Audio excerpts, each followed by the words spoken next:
আজকের ভিডিওটা করার একটা উদ্দেশ্য আছে, যেটা আমি ভিডিওর লাস্টে কইরাম। একটু ধৈর্য ধরে ভিডিওটা দেখুন। তো আজকের বৃষ্টিটা খুবই আরামদায়ক আছিল, প্রচণ্ড গরম আসলো সকাল থেকে। আর এই যে একটা জায়গায় ঘাস দেখরা, এটা একটা দোকানের ছাদের উপরে।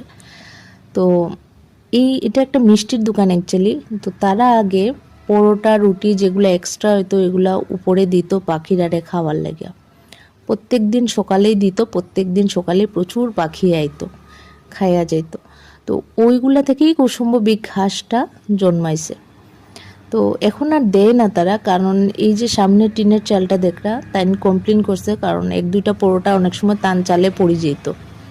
তো নিচ থেকে দিত, তো সব সময় মানে ঠিকঠাক জায়গা মতো পড়তো না। তো আমার কোয়ার উদ্দেশ্য এটাই যে এই প্রকৃতিতে না আমরা সবেরই বাঁচার অধিকার সমান আছে, মানে প্রত্যেকটা প্রাণীরই।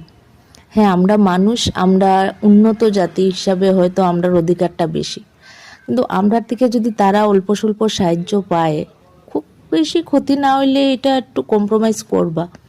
কারণ তারারে নিয়েও তো এই জগৎটা না, শুধু যে আমরা একাই রাজত্ব করিয়া যাইমু তা তো না।